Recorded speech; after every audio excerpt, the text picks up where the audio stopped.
வெளிநாட்டுக்கு போகணும்னு ஆசை. ஆனால் அவனுக்கு எந்த மொழியும் தெரியாது. இருந்தாலும் சமாளிச்சுக்கலாம்னு முடிவு பண்ணிட்டு கிளம்பிட்டான். ஏதோ ஒரு தேசத்துக்கு போய் சேர்ந்தான். அங்கே அவனுக்கு யாரையும் தெரியாது. அவங்க என்ன மொழியில் பேசிக்கிறாங்க அப்படிங்கிறது கூட புரியல. என்ன பண்ணுறதுன்னு யோசனை பண்ணிட்டு ஒரு இடத்துல நின்றுக்கிட்டு இருக்கிறான். எதிர ஒரு பெரிய கட்டடம், நிறைய பேர் உள்ளே போயிட்டு இருக்கிறாங்க. இவனும் அவங்க பின்னாடியே உள்ளே போனான். ஒரு பெரிய அறை, அலங்காரம்லாம் பண்ணி வச்சிருக்கிறாங்க. நிறைய பேர் சாப்பிட்றதுக்காக உட்காந்துருக்குறாங்க. இவனுக்கு நல்ல பசி, அதனால் இவனும் உட்காந்தான். சாப்பாடு போட்டாங்க, சாப்பிட்டான். அன்பான உபசரிப்பு. இவன் மனசுக்குள்ளே நினச்சிக்கிட்டான், இது ஏதோ அரசருடைய அரண்மனை மாதிரி தெரியுது. இன்னைக்கு ஏதோ விருந்து நடக்குது, நல்ல வேளை நம்ம பசியும் தீர்ந்தது அப்படின்னு நினச்சிக்கிட்டே நிமிர்ந்து பார்க்குறான். சாப்பாடு பரிமாறினவன் எதிரில் ரொம்ப பணிவோட முதுக வளைச்சி வணக்கம் தெரிவித்தான். இவனும் எழுந்திரிச்சு நின்று முதுக வளைச்சி வணக்கம் தெரிவித்தான். ரொம்ப நன்றின்னா. அவன் ஒரு சீட்டை இவன் கையில் கொடுத்தான். இவன் அதை வாங்கி பார்க்குறான். என்ன எழுதியிருக்குன்னு ஒன்றும் புரியல. சரி, இந்த நாட்டில் தங்களுடைய நன்றியை சீட்டில் எழுதி தான் கொடுப்பாங்க போல இருக்கு அப்படின்னு நினச்சிக்கிட்டு மறுபடியும் நன்றின்னா. ஆனால் அவன் காசை கொடுங்கன்னா. ஏன்னா அது ஒரு ஹோட்டல், இவன் சாப்பிட்டதுக்கான பில் அது. இவன் அதை புரிஞ்சிக்கவே இல்லை.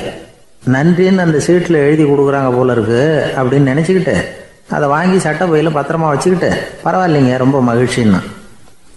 ஒரு வெளிநாட்டுக்காரனுக்கு இவ்வளவு தூரம் மரியாதை பண்ணுறீங்களே, எங்கள் ஊருக்கு போனதும் உங்களை பற்றி நிறைய சொல்லுவேன் அப்படின்னா. இவன் என்ன சொல்கிறான்னு அவனுக்கு புரியல. இவனை பிடிச்சி அழைச்சிட்டு போய் முதலாளி முன்னாடி நிறுத்தினான். நாம் சொன்னதில் இவனுக்கு ரொம்ப பெருமையாக இருக்கணும் போல இருக்கு, அதுதான் பெரிய இடத்துக்கு அழைச்சிட்டு வந்திருக்கிறான் அப்படின்னு இவன் நினச்சிக்கிறான். அவரும் பில்லுக்கான பணத்தை கொடுங்கிறாரு. பரவாயில்லைங்க ரொம்ப மகிழ்ச்சி நன்றிங்கிறான் இவன். அவரு பார்த்தார், இவனை நீதிமன்றத்துக்கு அனுப்பி வச்சுட்டார். இவன் என்ன நினச்சிக்கிட்டான், நம்மளை இந்த ஊர் ராஜா முன்னாடியே அழைச்சிக்கிட்டு வந்து நிறுத்தி இருக்கிறாங்க போல இருக்கு, என்ன ஒரு பெருந்தன்மை அப்படின்னு நினச்சிக்கிறான். நீதிபதி சொன்னார், சாப்பிட்டதுக்கான பணத்தை கொடுத்துரு, இல்லைன்னா அதுக்கான தண்டனையை அனுபவிக்க வேண்டி இருக்கும்னார். ராஜாவே நமக்கு நன்றி சொல்கிறாரு போல இருக்கு அப்படின்னு நினச்சிக்கிறான் இவன். என் மகிழ்ச்சிக்கு எல்லையே இல்லைங்க அப்படின்னா. அவர் பார்த்தார், இவனுக்கு தண்டனை கொடுக்க வேண்டியது தான் அப்படின்னு முடிவு பண்ணார். உடனே தீர்ப்பு எழுதினார். இவனை கழுதையில் பின்புறமாக உட்கார வைங்க, இவன் ஒரு மோசடிக்காரன் அப்படின்னு ஒரு போர்டு எழுதி அவன் கழுத்தில் மாட்டுங்க, அப்புறம் அந்த கழுதையை ஊர் பூரா விரட்டுங்க அப்படின்னார். இவனுக்கு தான் மொழி புரியலையே, ஏதோ நடக்குது அப்படிங்கிறது மட்டும் புரியுது. எல்லாரும் சேர்ந்து இவனை ஒரு கழுதை மேலே உட்கார வச்சாங்க. ஓஹோ, நம்மளை பாராட்டி ஒரு ஊர்வலம் நடத்துகிறாங்க போல இருக்கு அப்படின்னு நினச்சிக்கிறான் இவன். எல்லாரும் சத்தம் போட்டுக்கிட்டே கையை தட்டிக்கிட்டு கழுதை பின்னாடி ஓடி வர்றாங்க. இவனுக்கு ரொம்ப உற்சாகமாக இருக்குது. எல்லாருக்கும் கை கூப்பி வணக்கம் சொல்லிக்கிட்டே போகிறான். கூட்டத்தில் திடீர்னு ஒரு தெரிஞ்ச முகம் தெரியுது. அவனுடைய தேசத்தை சேர்ந்த ஒரு ஆள் அவன். அவனை பார்த்ததும் இவனுக்கு ரொம்ப உற்சாகம். நம்ம ஊருக்கு போனதும் இங்கே நமக்கு கிடைச்ச மரியாதையெல்லாம் உண்மைதான்னு சொல்கிறதுக்கு ஒரு சாட்சியும் கிடைச்சிட்டுது அப்படின்னு நினச்சிக்கிறான். அவனை பார்த்து கத்தனான், நல்லா பார்த்துக்க, இந்த ஊர் மக்கள் எனக்கு எப்படிப்பட்ட வரவேற்பு கொடுக்குறாங்கங்கிறத நல்லா கவனிச்சுக்கோ அப்படிங்கிறான். அவனுக்கு அவமானமாக போயிட்டுது. தலையை குனிஞ்சிக்கிட்டே நழுவி போயிட்டான். இவன் பார்த்தான், அவன் தலை தெரியல. ஆகா, அவனுக்கு நம்ம மேலே பொறாமை போல இருக்கு, அதனால தான் காணாமல் போயிட்டான் அப்படின்னு நினச்சிக்கிறான். இப்படி ஒரு வேடிக்கை கதையை பெரியவங்க சொல்கிறது உண்டு. கதை வேடிக்கையாக இருந்தாலும் இதில் உள்ள கருத்து என்ன தெரியுமா? அந்த கழுதை மேலே உட்காந்துருக்கிறானே, அது மாதிரி தான் நாமளும் அகங்காரங்கிற கழுதை மேலே உட்காந்துக்கிட்டு இருக்கோமா. நாமளும் கிட்டத்தட்ட அதே மாதிரி பிரம்மையில் தான் இருக்கிறோமா.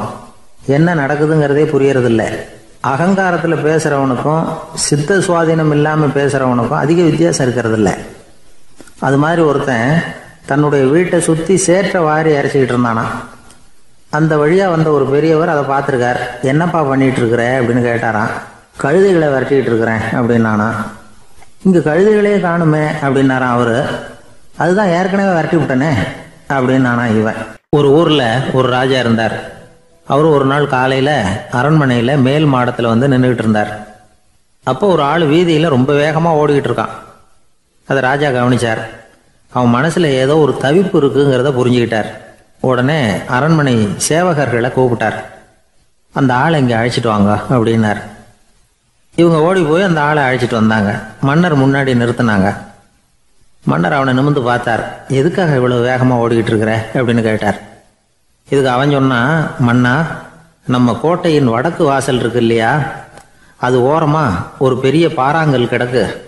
அதுக்கு அடியில் நான் ஒரே ஒரு வெள்ளி நாணயத்தை புதைச்சி வச்சிருக்கேன். அது இப்போ எனக்கு தேவைப்படுது. என்னுடைய மனைவிக்கு ஒரு பரிசு வாங்கி கொடுக்க வேண்டியிருக்கு. அதுக்காக தான் அவசரமாக ஓடிக்கிட்டு இருக்கிறேன் அப்படின்னா.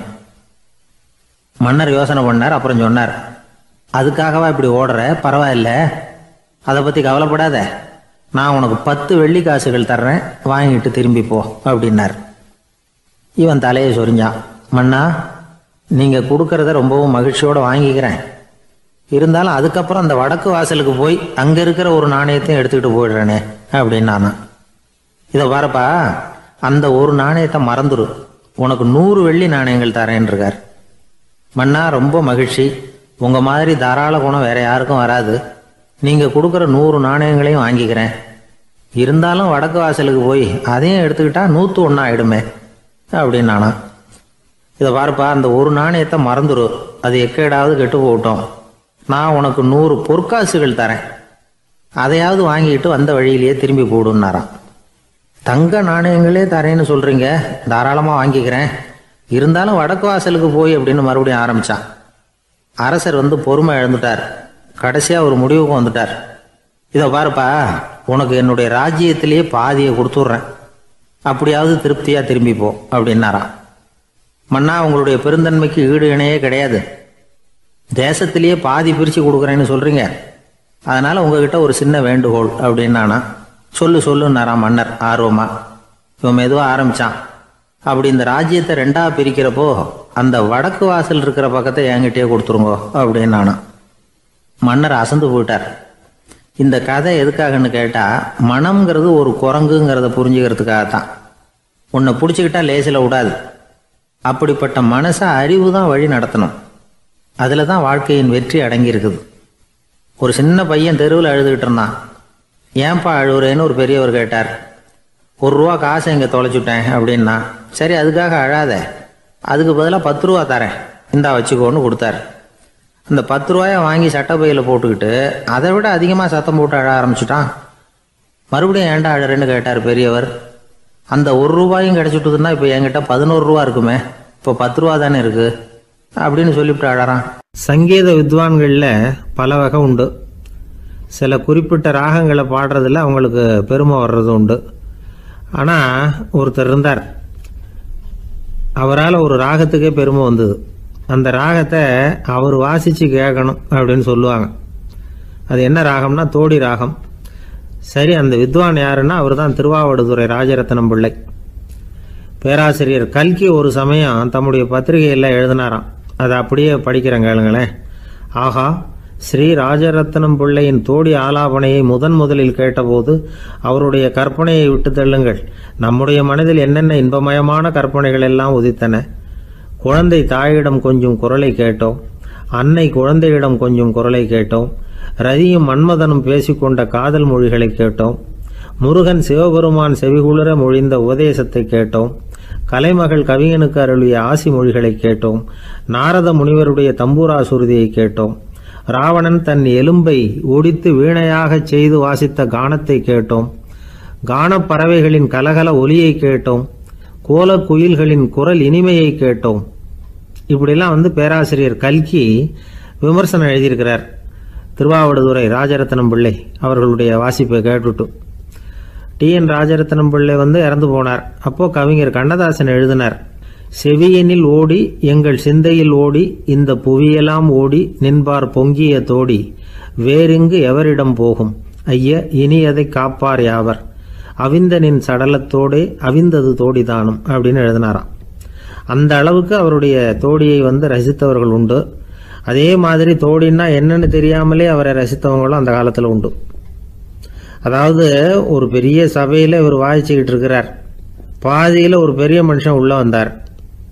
அவர் உடம்புல பட்டு வேஷ்டி, ஜருகை, அங்கவஸ்திரம், வாயில் வெத்தலை, வாசனை புகையில, காதில் வைரக்கடுக்கன், கழுத்தில் தங்க சங்கிலி, கை விரல் பூரா மோதிரம், கையில் ஒரு வெள்ளி வெத்தலை புட்டி, உதவிக்கு 2 பேர் பக்கத்தில். இவ்வளவு பந்தாவோடு வரார் கச்சேரி கேட்கறதுக்கு. இப்படி வந்தவர் முதல் வரிசையில் உட்கார்ந்தார். வித்வான் வாசித்து முடித்ததும் இவர் அவரை பார்த்து, ஐயா, நீங்கள் தோடி வாசிக்கிறதுல ரொம்ப கெட்டிக்காரர்னு கேள்விப்பட்டிருக்கேன். அதை கேட்கறதுக்காக தான் மெனக்கிட்டு வந்திருக்கிறேன். அதை வாசிங்களேன் அப்படின்னாராம் இந்த பெரியவர். ராஜரத்னம் பிள்ளைக்கு ஒன்றும் புரியல. ஏன்னா இது வரைக்கும் அவர் வாசிச்சுக்கிட்டு இருந்ததே அந்த தோடி ராகத்தை தான். அதை வாசித்து முடித்ததும் அதை வாசிங்களேன்னு இவர் கேட்குறார். அப்படின்னா இவரோட ஞானம் எப்படிப்பட்டது? இவ்வளவும் கேட்டுட்டு இப்படி கேட்குறாரே அப்படின்னு அவர் யோசிச்சிருக்கிறார் ராஜரத்னம் பிள்ளை. உடனே என்ன பண்ணார் தெரியுமா? பக்கத்தில் ரொம்ப சாதுவாக சுருதி போட்டுக்கிட்டு இருந்த ஒரு முதுகில் ஓங்கி ஒரு குத்து விட்டாராம்.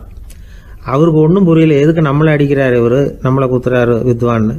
அவர் அதிர்ச்சியால் இவர் நிமிர்ந்து பார்த்துருக்கார். அப்போ ராஜரத்னம் பிள்ளை சொன்னாராம், ஏய்யா ஐயா பெரிய மனுஷன், என்னுடைய பரம ரசிகர், தோடி ராகம் கேட்கணுங்கிறதுக்காக இவ்வளவு தூரம் வந்திருக்கிறார், வந்து வரிசையில் உட்காந்துருக்கார். நீ இந்த சமயம் பார்த்து தோடி ராகம் வாசிக்கிற நாதஸ்வரத்தை வீட்டில் வச்சுட்டு வந்துட்டியே, இப்போ ஐயாவுக்காக அந்த ராகத்தை நான் எப்படி வாசிக்கிறது அப்படின்னு சொல்லிவிட்டு மறுபடியும் முதுகில் ஒரு அடி கொடுத்தாராம். அடி வாங்கினவருக்கே சிரிப்பு அடக்க முடியலையா. எனக்கு இது மட்டும்தான் சார் தெரியும், இதை தவிர வேற எதுவும் தெரியாது அப்படின்னு சொல்லிக்கிட்டே காலம் தள்ளுறவங்க ரொம்ப பேர். அவங்கெல்லாம் கஷ்டப்பட வேண்டியிருக்கும். ஒருத்தர் தன்னுடைய தொழிலில் ரொம்ப கெட்டிக்காரராக இருக்கலாம், அதுக்காக எப்பவும் அதே ஞாபகத்தில் இருந்துக்கிட்டு உலகியல் அறிவு இல்லாமல் இருந்துடக்கூடாது, அது ஆபத்து. இதுக்காக நம்ம தாத்தா பாட்டிலாம் ஒரு கதை சொல்லுவாங்களே, கேள்விப்பட்டிருக்கீங்களா? ஒரு சமயம் ஒரு 4 பேர் சேர்ந்து வெளியூருக்கு பிரயாணம் போனாங்களாம். அந்த 4 பேர் எப்படி தெரியுமா? ஒருத்தர் வேதாந்தி, இன்னொருத்தர் சங்கீத வித்வான், 3வது ஆள் வைத்தியர், 4வது ஆள் ஜோசியர். இவங்க 4 பேரும் நண்பர்கள். அதனால் சேர்ந்து புறப்பட்டாங்க. வழியில் ஒரு ஊரில் தங்கினாங்க. இருட்டி போச்சு. அதனால் இன்றைக்கி ராத்திரி இங்கேயே தங்கி இருந்துட்டு நாளைக்கு புறப்படலாம் அப்படின்னு தீர்மானம் பண்ணாங்க. சாப்பாட்டுக்கு என்ன பண்ணுறது? அங்கேயே கடத்தெருவுக்கு போய் சாமான்லாம் வாங்கியாந்து சமைச்சு சாப்பிட்லாம்னு முடிவு பண்ணாங்க. 4 பேர் இருக்கிறதுனால ஆளுக்கு ஒரு காரியமாக செய்யலாம் அப்படின்னு வேலையை பிரிச்சுக்கிட்டாங்க. வைத்தியர் கரிகாய் வாங்க போனார், வேதாந்தி எண்ணெய் வாங்க போனார், ஜோசியர் பலசரக்கு வாங்க போனார், சங்கீத வித்வானுக்கு சமைக்கிற வேலை. எல்லாம் சரி. ஆனால் நடந்தது என்ன தெரியுமா? கடைத்தெருவுக்கு காய்கறி வாங்க போனார்ல வைத்தியர், அங்கே போய் மார்க்கெட்டில் பார்த்தார். ஒவ்வொரு கறிகாயாக எடுத்து பார்த்தார். இது பித்தம், உடம்புக்கு ஒத்துக்காது, இது வாயு, உடம்புக்கு ஒத்துக்காது அப்படின்னு ஒவ்வொன்றா தள்ளினார். கடைசியில் ஒன்றுமே தேரல, வெறுங்கையோடு திரும்பி வந்துக்கிட்டு இருக்கிறார். எண்ணெய் வாங்க போனார் வேதாந்தி, அவர் ஒரு தொன்னையில் எண்ணெயை வாங்கினார். பேசாமல் அதை எடுத்துகிட்டு வர வேண்டியது தானே, முடியல. அவருடைய வேதாந்த மூளை சிந்திக்க ஆரம்பிச்சுட்டுது. இந்த தொன்னைக்கு எண்ணெய் ஆதாரமா அல்லது எண்ணெய்க்கு தொன்னை ஆதாரமா அப்படிங்கிற ஆராய்ச்சியில் இறங்கினார். என்னாச்சு தெரியுமா? அப்படி கவுத்து பார்த்தார். வாங்கின எண்ணெய் பூராவையும் வழியில் கொட்டிவிட்டு வெறும் தொன்னையோடு சேர்ந்தார். பலசரக்கு வாங்க போனார் ஜோசியர், அவர் ஒரு வழியில் பார்த்தாரு. வழியில் வந்தவங்களெல்லாம் அங்கங்கே ஒரு மரத்தடியில் உட்கார வச்சு அவங்களுக்கெல்லாம் ஆர்வம் சொல்ல ஆரம்பிச்சிட்டார். அப்படி ஒவ்வொருத்தராக சொல்லி முடிச்சுட்டு கடத்தருக்கு போய் சேர்ந்தார். இவர் அங்கே போய் சேர்றதுக்குள்ளே ரொம்ப நேரம் ஆகிட்டுது. கடையெல்லாம் பூட்டிவிட்டு போயிட்டாங்க. என்ன செய்கிறது? அவரும் வெறுங்கையோடு திரும்பி சேர்ந்தார். சரி, இவங்க கதை தான் இப்படி ஆச்சு. அங்கே சமைக்கிறதுக்காக உட்காந்துருந்தார் சங்கீத வித்வான், அவர் கதை என்னாச்சு தெரியுமா? அங்கே அவர் அடுப்பை பற்ற வச்சு ஒலையை கொதிக்க வச்சார். அதாவது ஒரு பானையில் தண்ணியை ஊற்றி அடுப்பில் வச்சார். அது கொதிக்க ஆரம்பிச்சிது. தண்ணி கொதிக்கிற சத்தம் இருக்குதுல்ல, அது இவருக்கு தாளம் போடுறது மாதிரி இருந்தது. ஒரே குஷி, பாட ஆரம்பிச்சிட்டார். பாடிக்கிட்டே உற்சாகமாக கையில் இருந்த கரண்டியால் அந்த பானையில் தட்டினார், தாளம் போடுறதா நினச்சிக்கிட்டு. அவ்வளவுதான், பானை பட்டுன்னு உடஞ்சி போச்சு. தலையில் கையை வச்சுக்கிட்டு அவரும் உட்காந்துட்டார். எந்த தொழில் தெரிஞ்சாலும் சரி, அதை புத்திசாலித்தனமாக பயன்படுத்த தெரியலன்னா ஆபத்து தான். அதுக்காக தான் இந்த கதை. ஒரு பஸ்ஸு டிரைவர் ரொம்ப கெட்டிக்காரர். பஸ்ஸை ரொம்ப திறமையாக ஆபத்து இல்லாமல் ஓட்டினதுக்காக பரிசுலாம் வாங்கினவர். அவரே ஒரு படகு ஓட்டுறதுக்காக அழைச்சிட்டு போயிருக்கிறாங்க, மோட்டார் படகு. அதையும் ரொம்ப திறமையாக தான் ஓட்டிகிட்டு போயிருக்கிறாரு. நடுக்கடலில் போனதும் படகு நின்று போச்சு. மோட்டாரில் ஏதோ கோளாறு. என்ன செய்யலாம் அப்படின்னு அந்த டிரைவரை கேட்டிருக்கிறாங்க படகுல இருந்தவங்கெல்லாம். அப்போ அவர் சொன்னாராம், கவலைப்படாதீங்க, ஒன்றும் பிரச்சனை இல்லை, எல்லாரும் கொஞ்சம் கீழே இறங்கி பின்னாடி தள்ளுங்க, மோட்டார் ஸ்டார்ட் ஆகிடும் அப்படின்னாராம். இமயமலை அடிவாரத்தில் ஒரு மடம். அங்கே ஒரு சன்னியாசி இருந்தார். அவர்கிட்ட ஒருத்தர் வந்தார். சுவாமி, ஆசையை உதற நினைக்கிறேன், முடியல, ஒட்டிக்கிட்டே வருது அப்படின்னாராம். இப்படி உட்கார, ஒரு கதை சொல்கிறேன் அப்படின்னு சொல்லி அவர் சொல்ல ஆரம்பித்தாராம். அவர் சொன்ன கதை என்னென்னா, ஒரு ஊரில் ஒரு ஆள் இருந்தான். அவன் பேர் குப்புசாமி. அவங்ககிட்ட எப்பவும் ஒரு பழைய தொப்பி இருக்கும், விடவே மாட்டான். அதனால் அவனை எல்லாரும் தொப்பி சாமி அப்படின்னு தான் கூப்பிடுறது வழக்கம். ஒரு புது தொப்பி வாங்கிக்கப்படாதாப்பா அப்படின்னு நண்பர்கள்லாம் சொல்லி பார்த்தாங்க. பணத்துக்கு எங்கே போவேன் அப்படின்னு விட்டானான். பணம் வச்சுருக்கான், செலவு பண்ண மனசு வரல. மகா கஞ்சன். பழைய பாட்டில்கள்லாம் வாங்கி விற்றுக்கிட்டு இருந்தான். அப்படி ஒரு தடவை பழைய கண்ணாடி சாமான்களை ஏலத்தில் எடுத்தப்போ அதில் ஒரு அருமையான சென்ட்டு பாட்டில் கிடச்சிது. உடனே ஒரு ஐடியா பண்ணான். அந்த சென்ட்டை சின்ன சின்ன பாட்டில்களில் அடைச்சி ஜன்னல் ஓரமாக அடுக்கி வச்சுட்டான். அதை விற்றா நிறைய பணம் கிடைக்குமே, அதனால். இதுக்கு இடையில் ஒரு நாள் அவன் அப்படியே உட்காந்துருந்தான். அந்த நேரம் நண்பன் வந்தான். ஏண்டா உன் பழைய தொப்பியை மாற்றப்படாதா, ஊரில் எல்லாரும் கேலி பேசுகிறாங்களே ஒன்று தொப்பி சாமின்னு அப்படின்னு சொல்லி கேட்டிருக்கான். இந்த சென்ட்டு பாட்டில் விற்றதும் பணம் வரும், அதுக்கப்புறம் பார்க்கலாம் அப்படின்னு நானா இவன். சரி வா நீச்சல் குளத்துக்கு போயிட்டு வருவோம் அப்படின்னு கூப்பிட்ருக்கான் நண்பன். 2 பேரும் போனாங்க. அதே நேரம் அந்த ஊர் நீதிபதியும் அங்கே குளிக்க வந்தாராம். அவர்கிட்ட இருந்தது விலை வசந்த ஒரு புது தொப்பி. அதை அங்கே இருந்த ஸ்டாண்டில் மாட்டிவிட்டு குளிக்க போனார். இதுக்கிடையில் குப்புசாமி குளிச்சுட்டு வந்தான். அவனுடைய பழைய தொப்பியை காணலை. அந்த புது தொப்பியை பார்த்தா இது நண்பனுடைய வேலை தான் அப்படிங்கிறதாக புரிஞ்சுக்கிட்டு அதை எடுத்து மாட்டிகிட்டு வந்துட்டான். நீதிபதி குளிச்சுட்டு வந்து பார்க்குறாரு, தொப்பியை காணும். போலீஸில் புகார் கொடுத்தார். அவங்க தேடினாங்க. ஒரு மூலையில் பழைய தொப்பி கிடச்சிது. அடடா இது நம்ம குப்புசாமியோட தொப்பி இல்லையா அப்படின்னு நானா ஒருத்தன். உடனே அவன் வீட்டுக்கு தேடிட்டு போயிருக்காங்க. அங்கே போய் பார்த்தா புது தொப்பி அங்கே இருக்குது. உடனே அவனுக்கு 1000 ரூபா அபராதம் போட்டாங்களாம். அவன் பணத்தை கட்டிவிட்டு ரொம்ப எரிச்சலோடு வீட்டுக்கு வந்தான். பழைய தொப்பி கண்ணில் பட்டது. மறுபடியும் உன்னால் தானே எனக்கு 1000 ரூபா நஷ்டம் அப்படின்னு சொல்லி அதை எடுத்துக்கிட்டு அப்படி போயிருக்கான். அந்த ஊர் குளத்தில் வீசி எரிஞ்சிட்டு வந்துட்டான். அது மீன் பிடிக்கிற ஒருத்தன் கையில் சிக்கிச்சு. அவன் வர்ற வழியில் அதை எடுத்து வேகமாக வீசி எறிஞ்சான். அது நேராக குப்புசாமி வீட்டு ஜன்னல் வழியாக உள்ளே இந்த சென்ட்டு பாட்டில்கள் மேலே விழுந்து எல்லாம் உடஞ்சி நொறுங்கி போச்சு. குப்புசாமி பார்த்தான். தோட்டத்தில் ஆழமாக ஒரு குழியை வெட்டினான். அந்த தொப்பியை போட்டான், மூடிவிட்டான். இதை அடுத்த வீட்டுக்காரன் பார்த்தான். ஏதோ புதையல் தான் வச்சுருக்கான் போல இருக்குன்னு நினச்சான். போலீஸில் போய் புகார் கொடுத்துட்டான். மறுபடியும் போலீஸ் குழியை தோண்டினாங்க. பழைய தொப்பி மறுபடியும் வெளியில் வந்தது. எல்லோரும் சிரிக்கிறாங்க. அன்னைக்கு ராத்திரியே அந்த தொப்பியை எடுத்துக்கிட்டு நேராக புறப்பட்டான். ஒரு கல்லில் அதை சேர்த்து கட்டி குடிநீர் தொட்டி இருக்கும்ல அதில் போட்டுட்டு வந்துட்டான். இனிமேல் என்ன பண்ணும் பார்ப்போன்னு. ஒரு நாள் திடீர்னு குழாயெல்லாம் அடைப்பட்டு போச்சு. மாநகராட்சி அலுவலர்கள் என்னன்னு பார்த்தா அந்த பழைய தொப்பி குழாயை அடைச்சிக்கிட்டு இருக்குது. இது குப்புசாமியோட தொப்பிங்கிறது தான் எல்லாருக்கும் தெரியுமே. உடனே குடிநீரை பாழாக்கணத்துக்காக குப்புசாமிக்கு கோர்ட்டு 2500 ரூபா அபராதம் போட்டுவிட்டுது. அதையும் கட்டிவிட்டு வெளில வந்தான். கடைசியாக முடிவு பண்ணான். ஒரு நெருப்பு குச்சியை கிழிச்சான். தொப்பியை கொளுத்தினான். எரிஞ்சுது. எடுத்து வெளில எரிஞ்சான். கொஞ்ச நேரத்தில் தீ அணைப்பு படம் வந்துட்டுது. ஆமாம், இவன் எடுத்து எரிஞ்சது வெளியில் விழுந்து வீட்டு கூரையே பற்றிக்கிட்டு எரிய ஆரம்பிச்சுட்டுது. அவனோட பணத்தாசையும் அதோடு சேர்ந்து எரிஞ்சு போச்சான். இப்படி ஒரு கதை. இந்த கதையை சொல்லி முடித்தார் அந்த இமயமலை அடிவாரத்தில் இருந்த சன்னியாசி. இப்போ அந்த குப்புசாமி எங்கே இருக்கிறான்னு கேட்டார் எதிரில் இருந்தவர். இதோ உன் எதிரிலே இருக்கிறான், நான் தான் அந்த குப்புசாமி அப்படின்னாரான் அந்த சன்னியாசி. அந்த குப்புசாமி கிட்ட இருந்தது மாதிரி ஒரு பழைய தொப்பி நம்ம ஒவ்வொருத்தர்கிட்டையும் உண்டு. அதை எப்படி தொலைக்கிறதுன்னு தெரியாமல் தடுமாறிக்கிட்டு இருக்கிறோம். அது என்ன தொப்பிங்கிறீங்களா?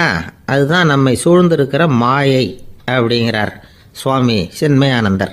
மெய்ஞானம் கிடைக்கிறப்போ மாயை எரிஞ்சு போகும் அப்படிங்கிறது அவருடைய கருத்து.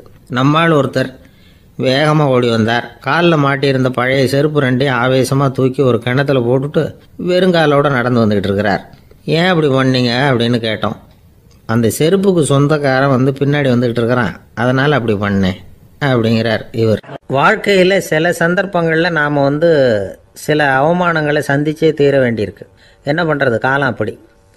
அவமானப்படுறவங்க உடனே அடங்கி போய்டுறது தான் உலக வழக்கம். அவமானப்பட்டால் உடனே சீறி எழறவங்களும் உண்டு. ஆனால் அதையே ஒரு சவாலாக எடுத்துக்கிட்டு முன்னுக்கு வர்றவங்களும் சில பேர் இருக்கிறாங்க. அவங்க ரொம்ப அபூர்வம். இன்றைக்கி மனோதத்துவ நிபுணர்கள்லாம் என்ன சொல்கிறாங்க தெரியுமா? அவமானப்பட்டுட்டா உடனே அடங்கி போயிடக்கூடாதான். அதையே ஒரு சவாலாக எடுத்துக்கிட்டு மனசில் ஒரு வைராக்கியத்தோடு முயற்சி பண்ணினா வாழ்க்கையில் எல்லாரும் முன்னேறலாமா. அவமானங்கிறத நாம் வைராக்கியமாக மாற்றிக்கணும். அதுதான் வெற்றிக்கு வழி. ராமர் இந்த பூமியில் பிறந்ததே ஒரு வைராக்கியத்தினால தான் சார் அப்படின்னார் ஒருத்தர். எப்படிங்க அது அப்படின்னு கேட்டேன்.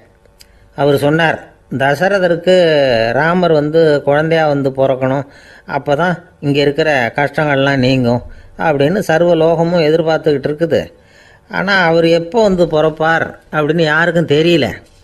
அந்த காரியம் சீக்கிரம் நடக்கணுமே, அதுக்கு என்ன பண்ணுறது? நாரதர் வந்தார் ஒரு நாள் தசரதரை தேடி. தசரதா, உனக்கு ஒரு செய்தி தெரியுமான்னு ஆரம்பித்தார். அவர் எப்பவும் இப்படித்தானே ஆரம்பிக்கிறது வழக்கம். என்ன விஷயம்னு கேட்டார் தசரதர். தசரதா, நீ அடிக்கடி உன்னோட தேரில் ஏறிக்கிட்டு தேவலோகத்துக்கு போகிற, அங்கே போகிற வர்ற எல்லாம் பண்ணிகிட்ருக்க, எல்லாம் சரி. தேவலோகத்துலேயும் உன்னை நல்லபடியாக தான் வரவேற்கிறாங்க. தேவேந்திரன் உன்னை பிரியமாக அழைச்சிட்டு போய் தன்னுடைய அரியாசனத்திலேயே தனக்கு பக்கத்திலேயே உட்கார வைக்கிறான். நீயும் சந்தோஷமாக உட்காந்து பேசிவிட்டு வந்துடுற.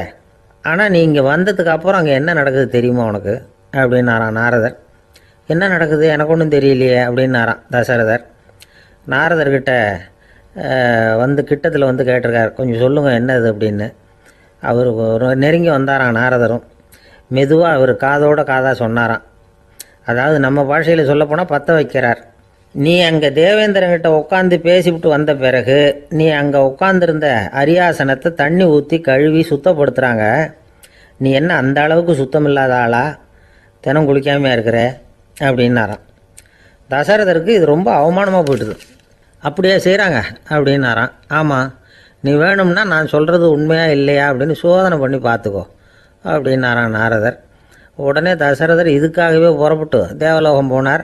அங்கே வழக்கம் போலவே இவரை கூப்பிட்டு உட்கார வச்சு பேசிக்கிட்டு இருந்தான் தேவேந்திரன். கொஞ்ச நேரம் பேசிக்கிட்டு இருந்துட்டு சரி நான் கிளம்புறேன்னு புறப்பட்டார். சரி, அவனும் வாசல் வரைக்கும் வந்து வழி அனுப்பி வச்சுட்டு உள்ளே போயிட்டான்.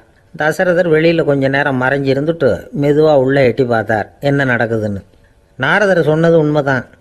தசரதர் உட்காந்துருந்த ஆசனத்தை அங்கே 2 தேவர்கள் கழுவி சுத்தப்படுத்திக்கிட்டு இருக்கிறாங்க. தசரதரால் இதை தாங்கிக்க முடியல. அவருக்கு ரொம்ப அவமானமாக போச்சு.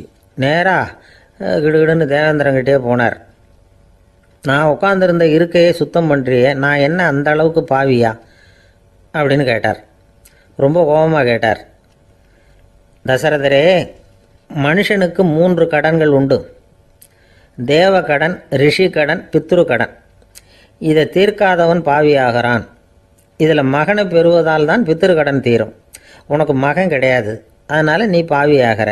பாவி உட்காந்துருந்த இடம்ங்கிறதுனால அதை சுத்தம் செய்ய வேண்டியது எங்கள் கடமை அப்படின்னு நானும் தேவேந்திரன். இந்த இடத்துல தசரதருக்கு ஏற்பட்ட அவமானம் ஒரு வைராக்கியமாக மாறிச்சு. தேவேந்திரனே கேட்டுக்கோ, ஒரு மகனை பெற்ற பிறகு தான் இந்த சபையில் மறுபடியும் அடி எடுத்து வைப்பேன் அப்படின்னு சொல்லிவிட்டு போயிட்டாரான். போய் புத்திர காமேஷ் யாகம் பண்ணார். புத்திரர்கள் பிறந்தார்கள்.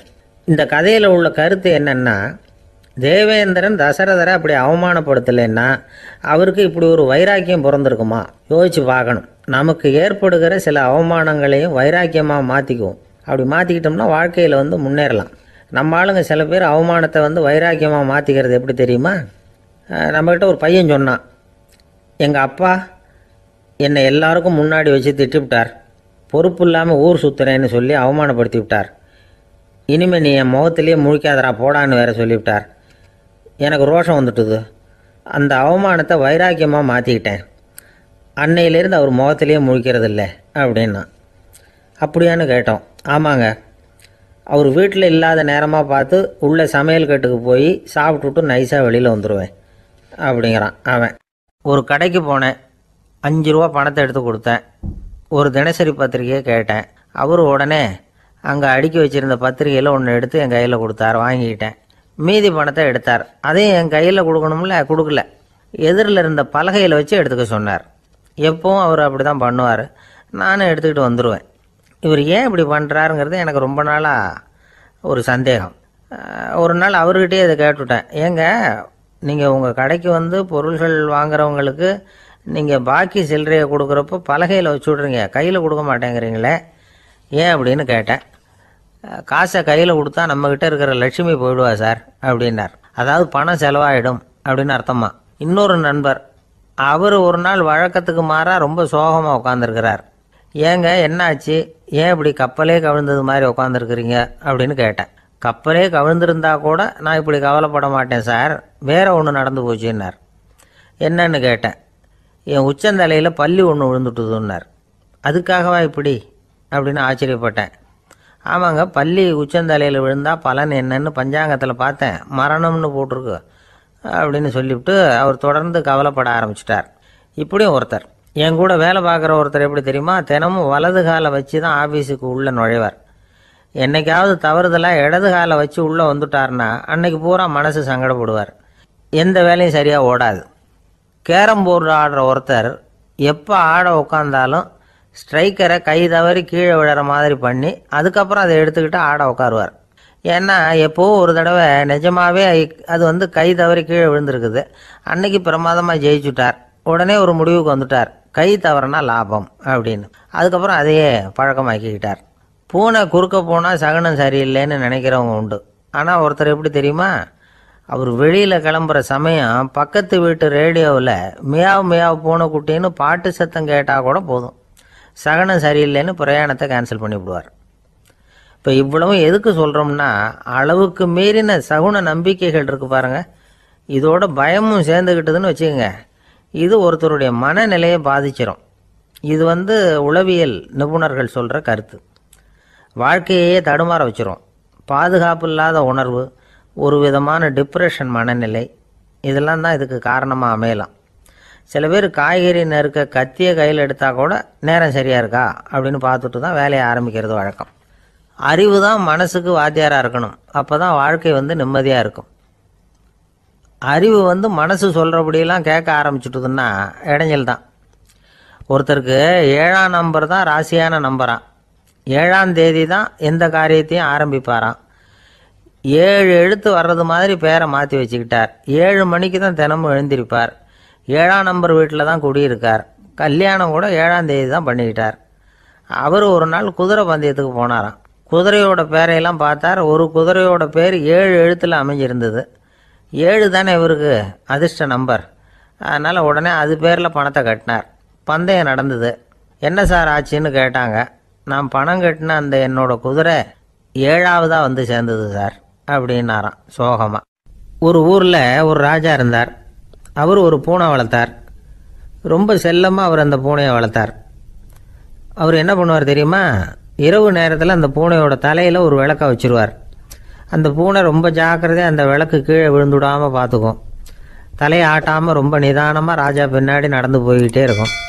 அந்த விளக்கு வெளிச்சத்தில் எல்லா வேலைகளையும் செஞ்சுருவார். கையில் ஒரு விளக்கை தனியாக எடுத்துகிட்டு போக வேண்டிய அவசியமே இல்லை. விளக்கை தூக்கிட்டு போகிற வேலையை அந்த பூனை பார்த்துக்கும். அதனால் ராஜாவுக்கு அந்த பூனை மேலே ரொம்ப பிரியம். மந்திரிகளையெல்லாம் கூப்பிட்டு அவங்கக்கிட்ட சொல்லுவார், பார்த்தீங்களா இந்த பூனை எவ்வளவு விசுவாசமாக நடக்குது, என் பேரில் எவ்வளவு மரியாதை பார்த்தீங்களா அதுக்கு அப்படிம்பார்.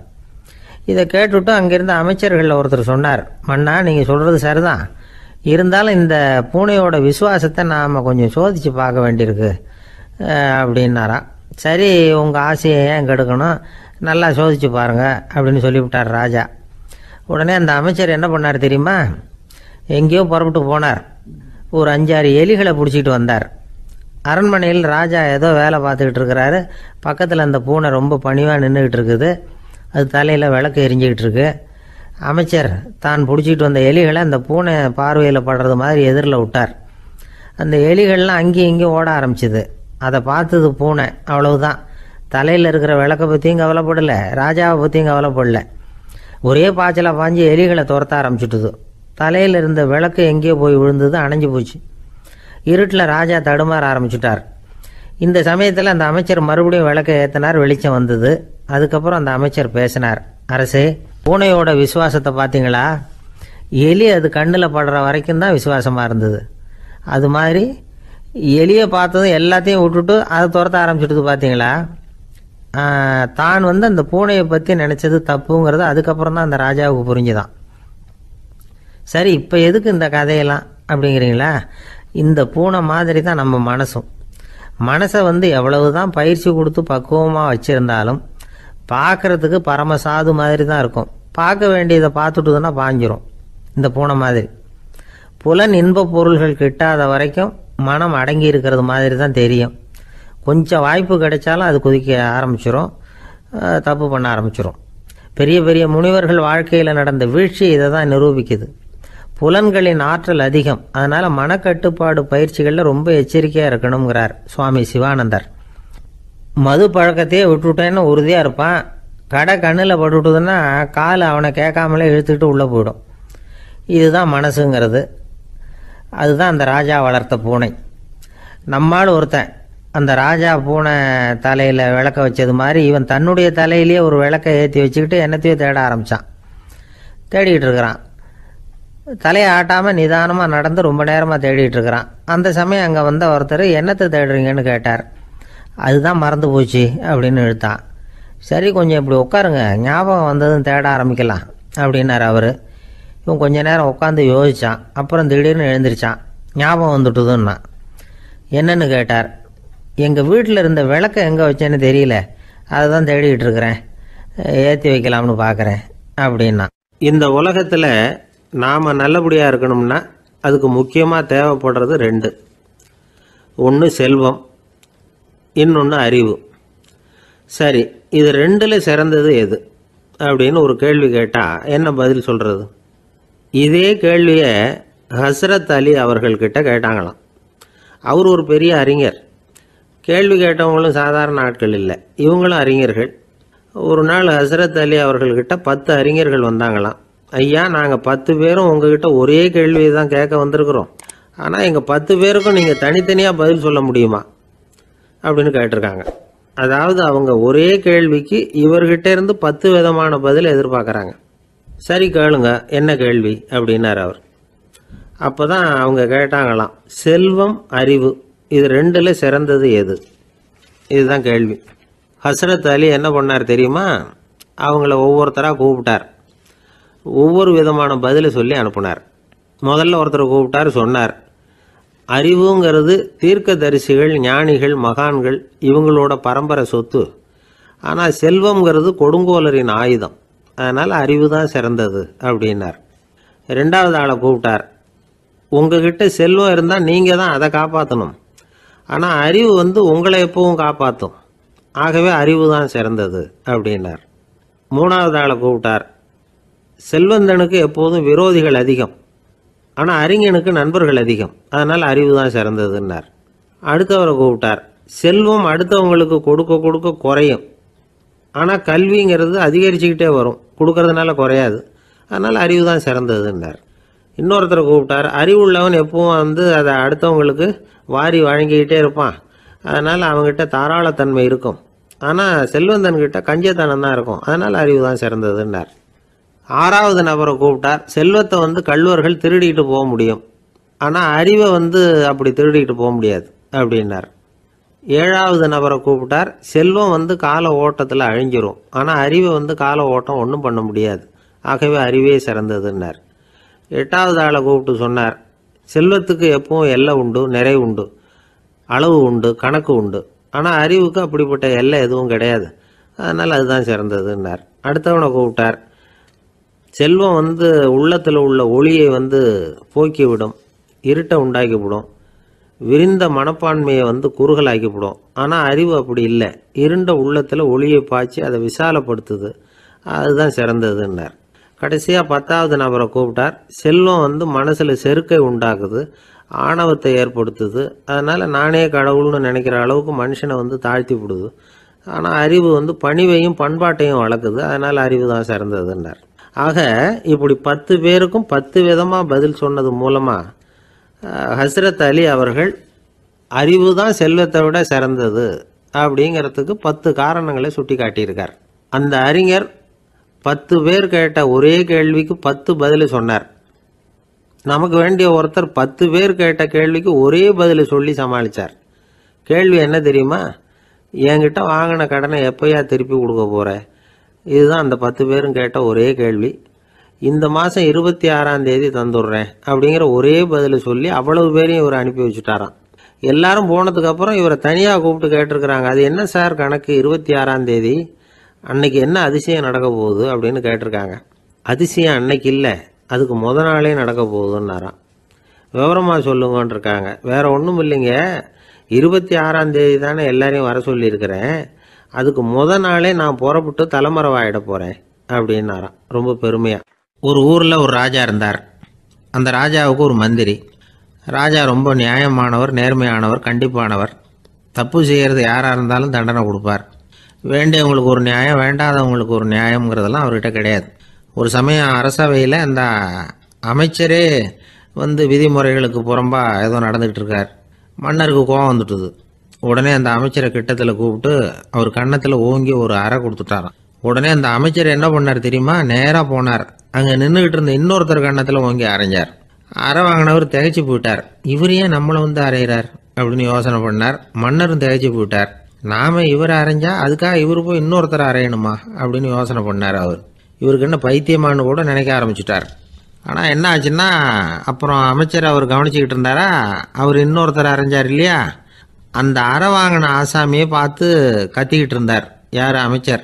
ஏன்பா என்கிட்ட அறையை வாங்கிக்கிட்டு இப்படி விவரம் இல்லாமல் நின்றுட்டு இருக்கிறிய, நான் உனக்கு கொடுத்ததை நீ வேற யாருக்கிட்டையாவது கொடுத்துரு அப்படின்னார். உடனே அந்த ஆள் பார்த்தான், தனக்கு அடுத்தபடியாக நின்றுக்கிட்டு இருந்தவனை ஓங்கி ஒரு அறை அரைஞ்சான்.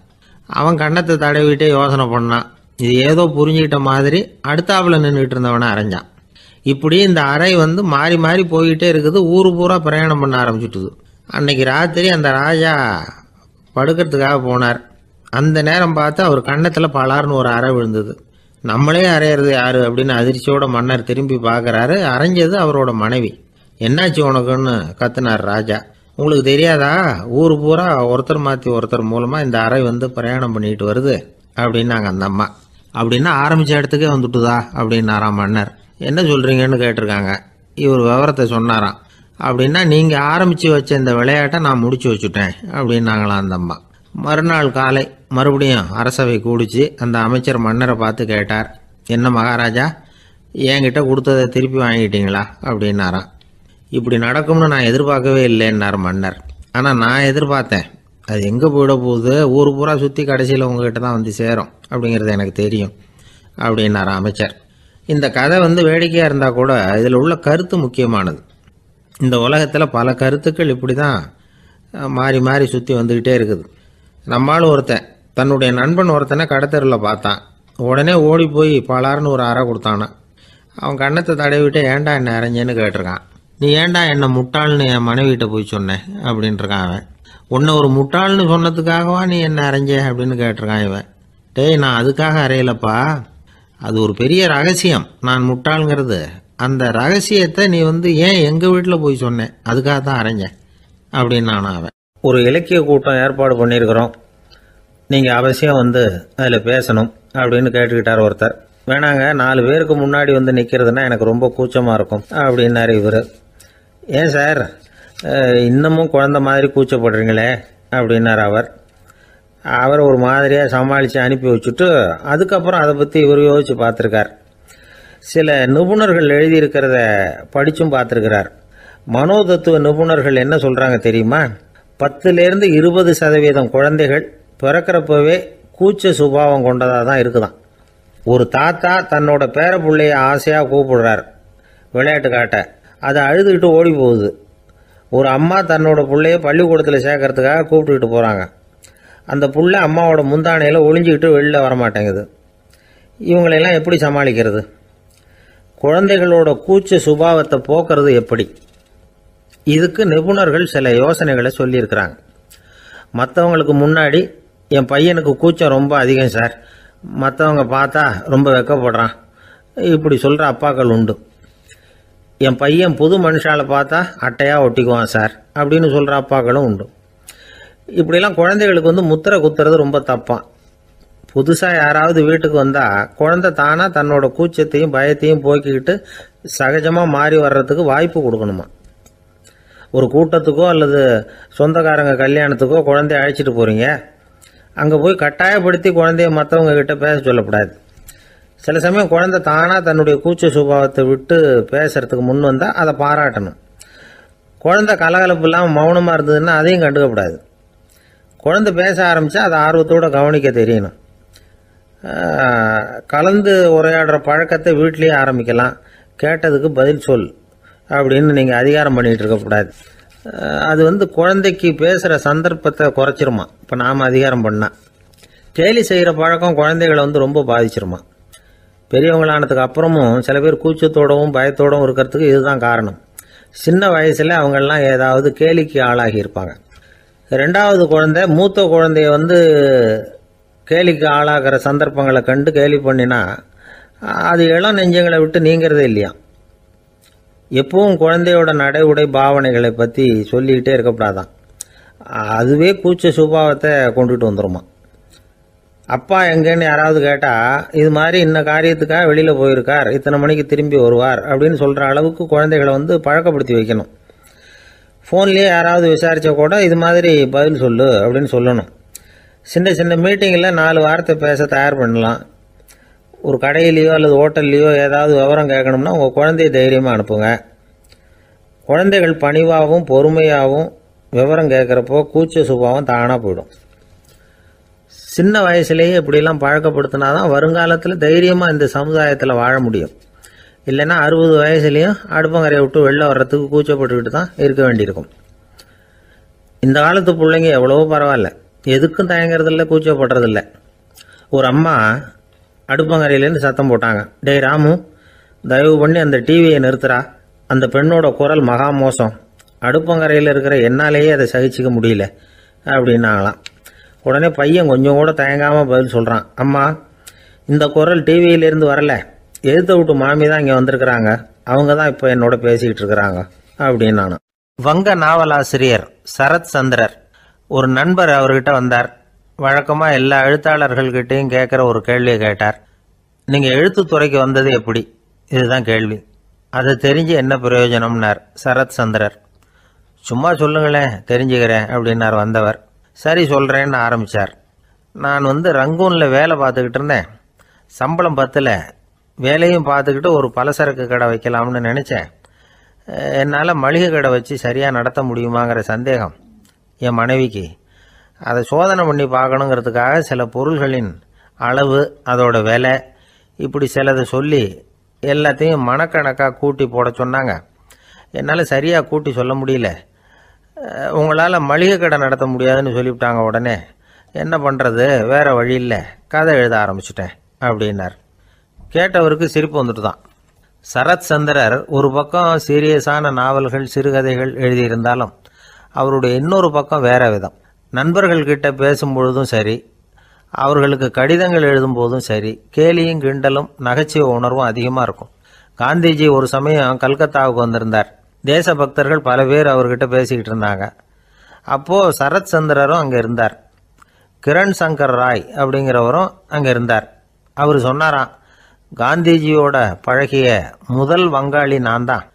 போயர் யுத்த காலத்தில் இவர் லண்டனுக்கு வந்திருந்தப்போ என்கிட்ட தான் வங்காள மொழி கற்றுக்கிட்டார் அப்படின்னாராம். உடனே சரத் சந்திரர் காந்திஜியை பார்த்து, இவர் உங்களுக்கு வங்காள மொழி கற்றுக் கொடுத்தது உண்மைதானா அப்படின்னாராம்.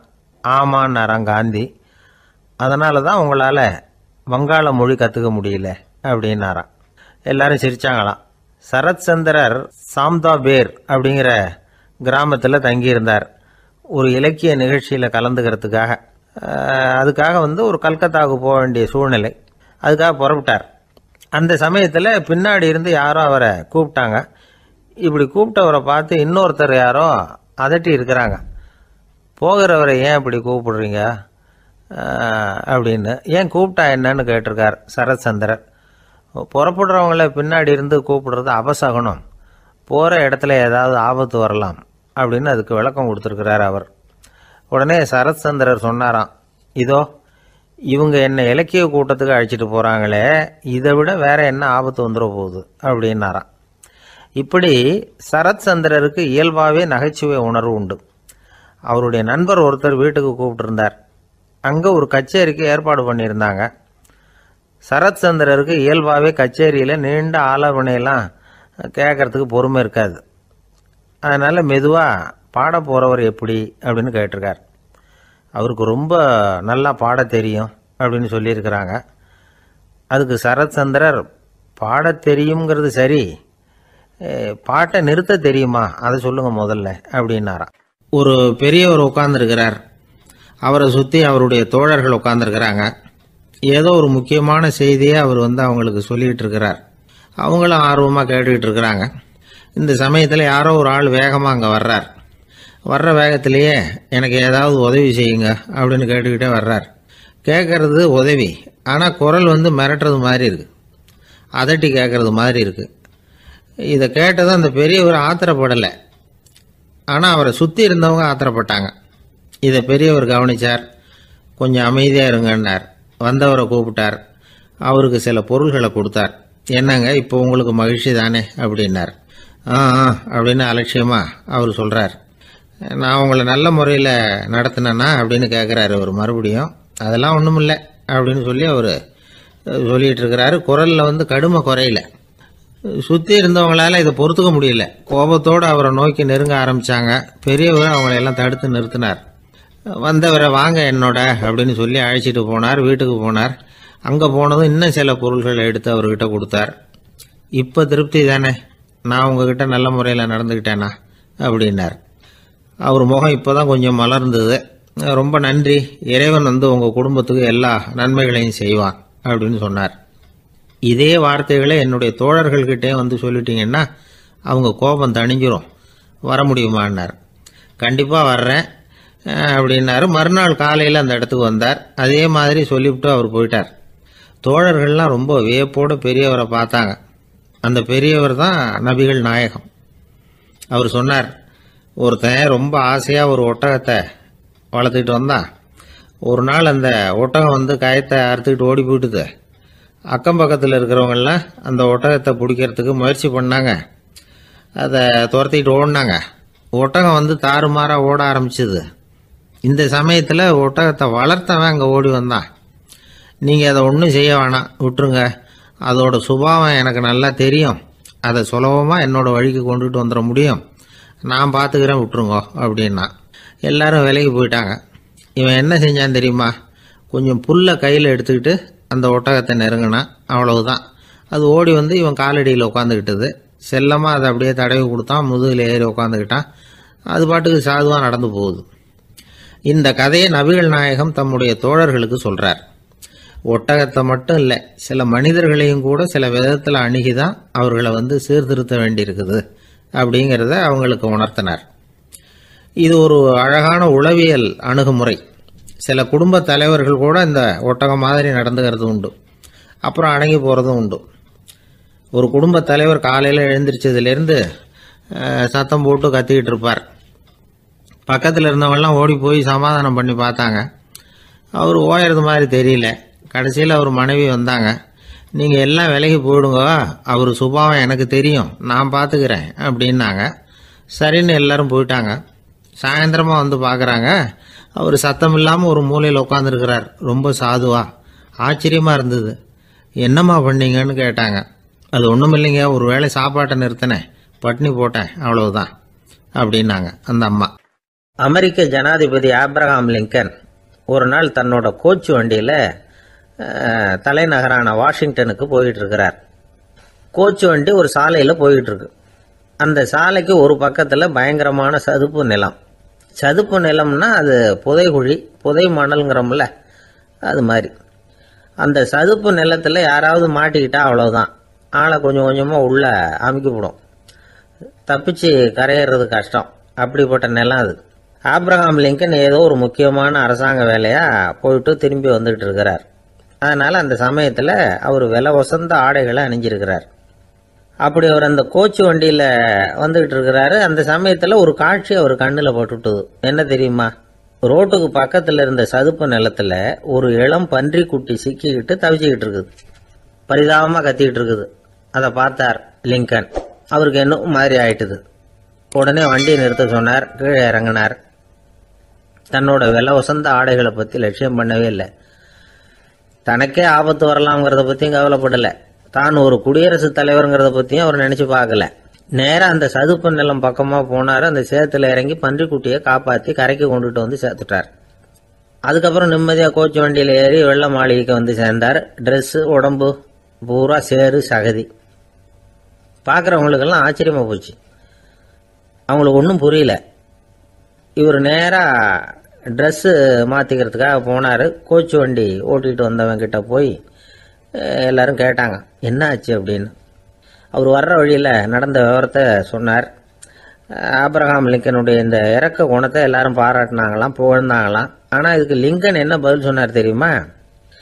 தயவு பண்ணி இந்த புகழ்ச்சியான பேச்சையெல்லாம் ஒதுக்குங்க, அதெல்லாம் வேணாம். அந்த சின்ன பிராணி சகதியில மாட்டிக்கிட்டு துடிச்சுக்கிட்டு இருந்தது. அதை பார்த்தேன். உடனே என்னுடைய இதயத்துல ஒரு முள்ளு தைச்சது மாதிரி ஒரு உணர்வு. அந்த முள்ளை பிடுங்கி எறிஞ்சேன், அவ்வளவுதான். உண்மையில் அந்த பிராணிக்கு நான் உதவினேங்கிறத விட எனக்கு ஏற்பட்ட இன்னலை போக்கிக்கிட்டேன் அப்படிங்கிறது தான் உண்மை. அதுதான் பொருத்தம். அப்படி இருக்கிறப்போ இதில் புகழறதுக்கு என்ன இருக்குது அப்படின்னாரு ஆபிரகாம் லிங்கன். எவ்வளவு யதார்த்தமான வார்த்தைகள் பாருங்க. இந்த காலத்தில் நம்மளையும் பல பேர் அப்படி உண்டு. நீச்சல் தெரியாத ஒரு ஆள் தண்ணியில் இறங்கிட்டான். தண்ணி ஆழங்கிறது அப்புறமா தான் தெரிஞ்சுது. தத்தளிக்க ஆரம்பிச்சுட்டான். வாழ்னு கத்துறான்.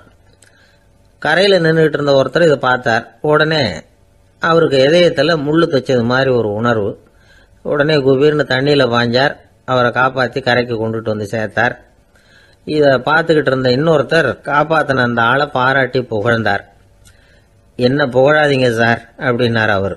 ஏன்னு கேட்டார் இவர். நான் அந்த ஆளை ஏன் காப்பாற்றினேன் தெரியுமா? அவன் நேற்றுக்கு என்கிட்ட 300 ரூபா கடன் வாங்கியிருக்கிறான். இவன் தண்ணியில் போட்டான்னா நான் கொடுத்த கடனும் தண்ணியில் போடும். அதனால தான் விழுந்து காப்பாற்றினேன் அப்படின்னா அந்த ஆள்.